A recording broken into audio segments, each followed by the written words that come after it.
ಕೇಂದ್ರದಿಂದಲೂ ಕೂಡ corona alert ಸಂದೇಶ ಬಂದಿದೆ. ರಾಜ್ಯದಲ್ಲಿ ಸದ್ಯಕ್ಕೆ 58 ಕೊರೋನಾ ಸಕ್ರಿಯ ಕೇಸ್ಗಳಿವೆ.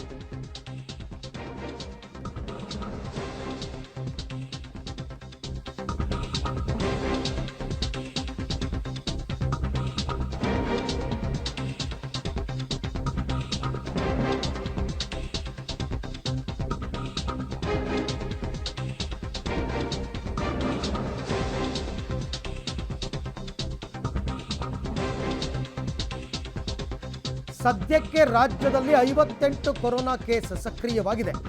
ಬೆಂಗಳೂರಿನಲ್ಲಿ ಬೇರೆಯವ್ರಿಗೆ ಇನ್ಫೆಕ್ಷನ್ ಆಗಬಾರ್ದು, ಸೊ ಅಂಥವ್ರು ಹಾಕೋಬೇಕು. ಈ ರೀತಿಯಾದಂಥ ಕೆಲವು ವಿಷಯಗಳನ್ನು ಬಹುತೇಕ ಇರ್ತದೆ. ಅದು ಮೋಸ್ಟ್ಲಿ ಟೆಸ್ಟ್ಗೆ ಹೋಗಿರ್ಬೋದು, ನಾನು ಚೆಕಪ್ ಮಾಡ್ತೀನಿ, ಯಾಕಂದರೆ ಅದು 100% ಮಾಹಿತಿ ತೊಗೊಂಡು ಆಮೇಲೆ ಹೇಳ್ಬೋದು. ಅದು JN1 ಬೇಕಾದಷ್ಟು ಬೇರೆ ಬೇರೆ ದೇಶಗಳು ಕೂಡ ಇದೆ. ಇದುವರೆಗೂ JN1 ಭಾಳ ಗಂಭೀರವಾದಂಥ ಒಂದು ಪರಿಣಾಮ ಆಗಿರತಕ್ಕಂಥದ್ದು ಎಲ್ಲೂ ಕೂಡ ನಮಗೆ ಕಂಡು ಬಂದಿಲ್ಲ. ಅಮೆರಿಕಾದಲ್ಲಿರ್ಬೋದು, ಸಿಂಗಪೂರ್ಲಾಗಿರ್ಬೋದು, ಬೇರೆ ರಾಜ್ಯಗಳಲ್ಲೂ ಕೂಡ ಇರ್ಬೋದು. ಅದರಿಂದ ಈಗ ಹಿಂದೆ ಒಮಿಕ್ರಾನ್ ಬಂದಿತ್ತು, ಅದು ಬಂದು ಹೋಯಿತು. ಸೊ ಅದಕ್ಕೋಸ್ಕರ JN1 ಅಂತ ಹೇಳಿದ ತಕ್ಷಣ ಆತಂಕ ಪಡಬೇಕಾಗಿ ಏನಿಲ್ಲ.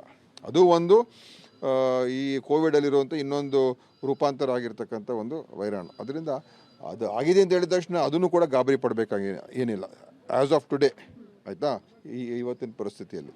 ಸೊ ನಾವು ಒಟ್ಟಾರೆ ಎಲ್ಲವನ್ನು ಕೂಡ ಎಚ್ಚರಿಕೆಯಿಂದ ಇವತ್ತು ಮಧ್ಯಾಹ್ನ ನಮ್ಮ ಎಲ್ಲ ಜಿಲ್ಲಾಧಿಕಾರಿಗಳು, ಆರೋಗ್ಯ ಅಧಿಕಾರಿಗಳ ಜೊತೆ ನಮ್ಮ ಪ್ರಧಾನ ಕಾರ್ಯದರ್ಶಿಗಳು ಒಂದು ಮೀಟಿಂಗು ಇಟ್ಕೊಂಡಿದ್ದಾರೆ, ವಿಡಿಯೋ ಕಾನ್ಫರೆನ್ಸು. ಎಲ್ಲ ರಾಜ್ಯದ ಎಲ್ಲ ಕಡೆ ಈ ಬೇರೆ ಬೇರೆ ಸೂಚನೆಗಳೆಲ್ಲ ನೀಡ್ತಾ ಇದ್ದೀವಿ, ಮಾನಿಟರ್ ಮಾಡ್ತಾ ಇದ್ದೀವಿ.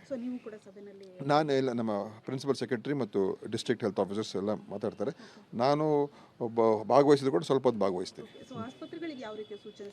ಆಸ್ಪತ್ರೆಗಳಿಗೆ ಈಗ ಕಿಟ್ಗಳೆಲ್ಲ ಖರೀದಿ ಮಾಡ್ತಾ ಇದ್ದೀವಿ, ನಮ್ಮ ಹತ್ರ ಇದೆ, ಬಟ್ ಅಷ್ಟೊಂದು ಕ್ವಾಂಟಿಟಿ ಇಲ್ಲ.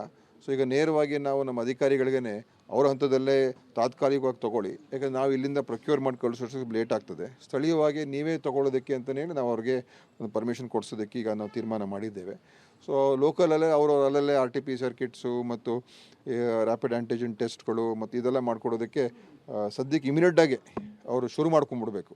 ಯಾಕಂದರೆ ನಮಗೆ ಟೆಸ್ಟಿಂಗನ್ನು ಈಗಲೇ ಆದಷ್ಟು ಬೇಗ ಶುರು ಮಾಡಿಕೊಂಡ್ರೆ ನಮಗೆ ಎಷ್ಟರ ಮಟ್ಟಿಗೆ ಇದು ಹರಡಿದೆ ಅಂತ ಗೊತ್ತಾಗ್ತದೆ. ಟೆಸ್ಟೇ ಮಾಡದೆ ಹೋದರೆ ಏನು ಗೊತ್ತಾಗುತ್ತೆ ನಮಗೆ.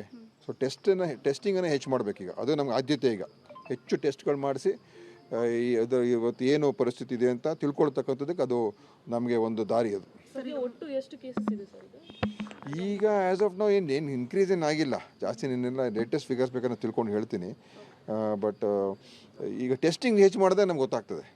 ಟೆಸ್ಟಿಂಗ್ನ ಹೆಚ್ಚು ಮಾಡ್ಕೊಂಡು ಎಲ್ಲ ಕಡೆ ರಾಜ್ಯಾದ್ಯಂತ ಎಲ್ಲ ಆಸ್ಪತ್ರೆಗಳಲ್ಲಿ ಯಾರಾದ್ರೂ ಇನ್ಫೆಕ್ಷನ್ಸ್ ಹೋಗಿ ಆಸ್ಪತ್ರೆಗೆ ಸೇರಿರ್ತಾರೆ. ಮೊದಲು ಯಾರ್ಯಾರಿಗೆ ಈಗ ಆಸ್ಪತ್ರೆಗಳು, ಪ್ರೈಮರಿ ಹೆಲ್ತ್ ಸೆಂಟರ್ಗಳು ಎಲ್ಲ ಕಡೆ ಹೋಗ್ತಾರೆ, ಪ್ರೈವೇಟ್ ಖಾಸಗಿ ಆಸ್ಪತ್ರೆಗಳಲ್ಲೂ ಕೂಡ ಅಲ್ಲೂ ಮಾಡಿಸಕ್ಕೆ ಹೇಳ್ತಾ ಇದ್ದೀವಿ. ಅವಾಗ ಏನಾಗ್ತದೆ, ಆವಾಗ ಬೇರೆ ಅವ್ರಿಗೆ ಕಾಯಿಲೆಗಳಿಂದ ಹೋಗಿರ್ತಾರೆ. ಆವಾಗ ಇದನ್ನು ಟೆಸ್ಟ್ ಮಾಡಿದಾಗ ನಮಗೆ ಗೊತ್ತಾಗ್ತದೆ ಇನ್ಫೆಕ್ಷನ್ ಇದೆಯಾ ಇಲ್ವಾ ಅಂತ. ಸುಮ್ಮನೆ ಬೀದಿಲಿ ಹೋಗಿ ಜನರನ್ನು ಹಿಡಿದು ನಾವು ಟೆಸ್ಟ್ ಮಾಡೋಕ್ಕಾಗೋದಿಲ್ಲ ಅಲ್ವಾ. ಸೊ ಎಷ್ಟು ಮಟ್ಟಿಗೆ ಇದರಿಂದ ಇನ್ಫೆಕ್ಷನ್ ಎಷ್ಟು ಮಟ್ಟಿಗೆ ಆಗಿದೆ ಅಂತ ಗೊತ್ತಾಗ್ತಕ್ಕಂಥದ್ದಕ್ಕೆ ನಾವು ಎಲ್ಲ ಇಂಥ ಜಾಗಗಳಲ್ಲಿ ಟೆಸ್ಟ್ ಮಾಡಿಸ್ತೀವಿ. ಆರೋಗ್ಯ ಸಚಿವ ದಿನೇಶ್ ಗುಂಡೂರಾವ್ ಅವರು ಮಾತನಾಡ್ತಾ ಇದ್ದರು. ಅವ್ರು ಹೇಳೋ ಪ್ರಕಾರ ಆತಂಕ ಪಡುವಂತಹ ನಂಬರ್ಸ್ ಏನು ಬಂದಿಲ್ಲ, ನಂಬರ್ಸ್ ಇನ್ಕ್ರೀಸ್ ಆಗಿಲ್ಲ. ಬಟ್ ನಾವು ಎಲ್ಲ ರೀತಿ ಮುನ್ನೆಚ್ಚರಿಕೆ ತಗೊಂಡು ಆದಷ್ಟು ಬೇಗ ರಾಜ್ಯದಲ್ಲಿ ಟೆಸ್ಟಿಂಗನ್ನು ಹೆಚ್ಚಳ ಮಾಡಬೇಕು. ಯಾಕೆಂದರೆ ಇದು ಎಷ್ಟು ವ್ಯಾಪಿಸಿದೆ ಅಂತ ಗೊತ್ತಾಗಬೇಕಲ್ಲ.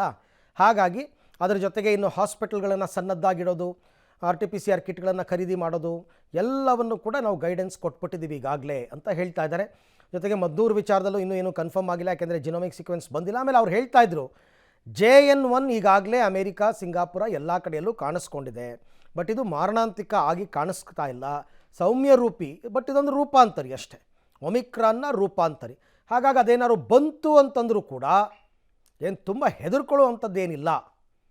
ಯಾರೂ ಗಾಬರಿ ಪಡಬೇಡಿ, ನಿಮ್ಮ ಎಚ್ಚರಿಕೆಯಲ್ಲಿ ನೀವು ಇರಿ ಅಂತಕ್ಕಂಥದ್ರ ಬಗ್ಗೆ ಆರೋಗ್ಯ ಸಚಿವರು ಕೊಟ್ಟಿರ್ತಕ್ಕಂತಹ ಮಾಹಿತಿ.